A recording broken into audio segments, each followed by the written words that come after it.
In this video, we're looking at writing equations of parallel and perpendicular lines. This is really just a review from algebra. And once we get through with the review of these concepts, we're going to apply them to geometric figures, more specifically quadrilaterals. So let's flash back to algebra and talk about the slope-intercept form of a line. So if you recall, slope-intercept form is y equals mx plus b, where m, if you recall, is the slope and b is the y-intercept. And remember, the y-intercept is where the line crosses the y-axis. So this is a nice form to have a line in because we can put a point at the y-intercept somewhere on the y-axis and then use our slope to go up and over however much we need to find some other points on the line, and then simply draw the line through those points. So in order to write the equation of a line, you need the slope. And remember, slope is y2 minus y1 over x2 minus x1.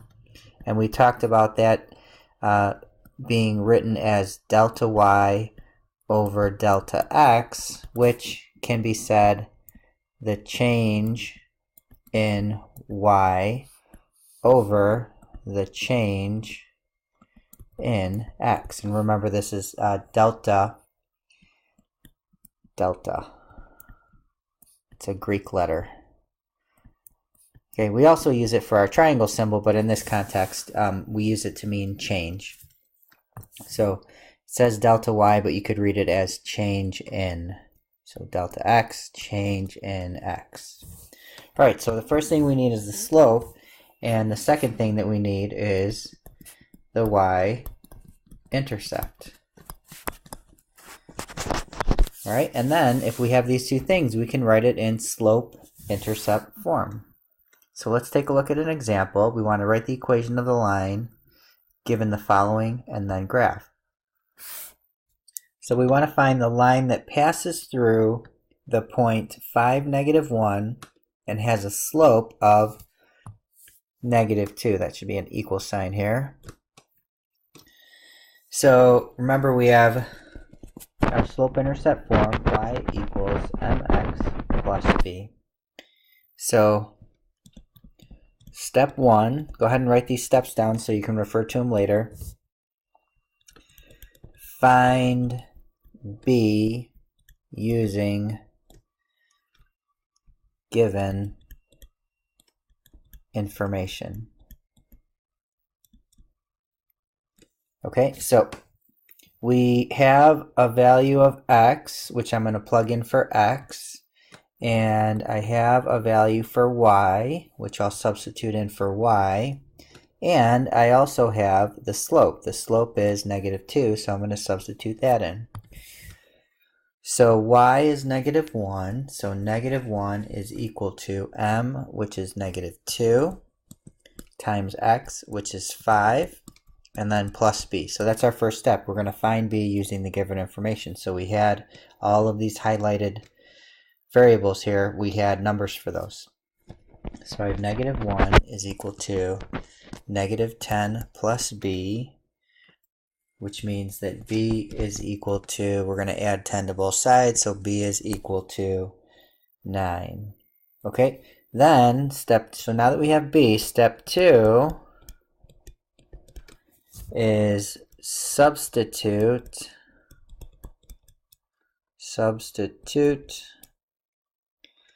m and b into y equals mx plus b.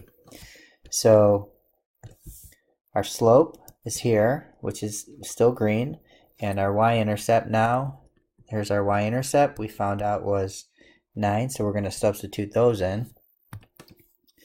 So we've got y equals negative 2x plus 9. And there's our equation of the line. So it's kind of weird because in the beginning we used y equals mx plus b, and we knew y and m and x, and we had to find b. And then once we find b, we go back and we just leave x and y as they are and substitute it in for m and b. So our slope is negative 2.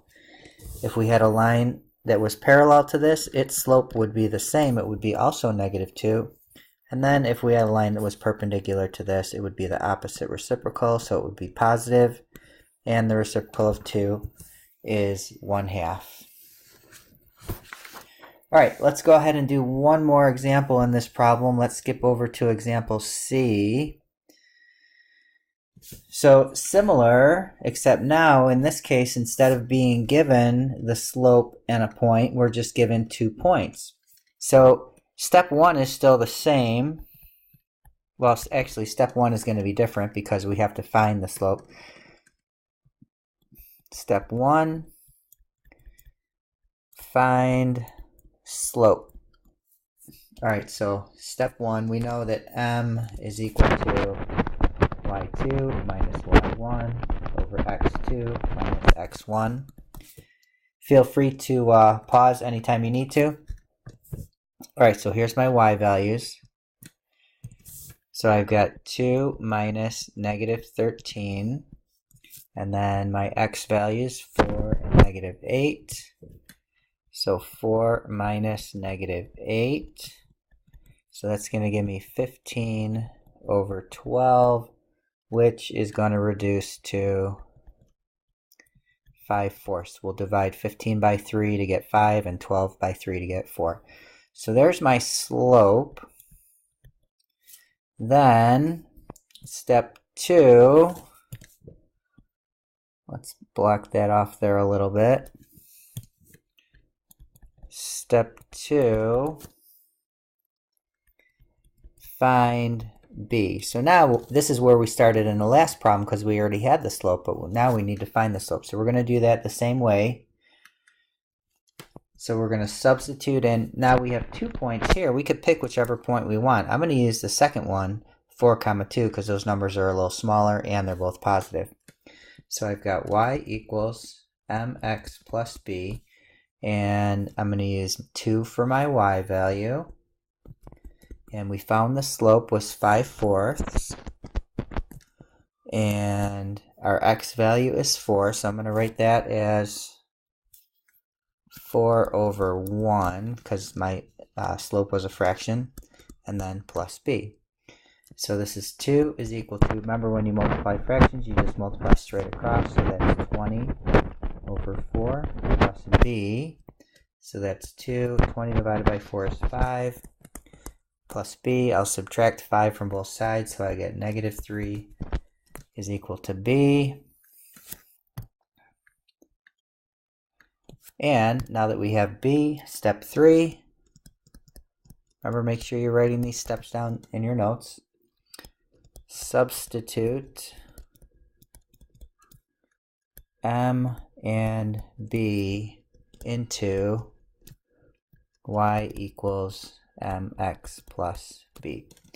All right, so the equation of line now would become y equals, we found out the slope was 5/4 times x, and then our y-intercept is 3. So our slope, which we found before, is 5/4. If I had a line parallel to this line, it would have to have the same slope because they would never intersect. And if I had a line perpendicular to this, it would be the opposite, so negative, and the reciprocal 4/5. All right, so if you have questions, make sure you get those answered. If you need to rewatch something, that's a great idea. Oh, we forgot to graph our lines. So let's go back to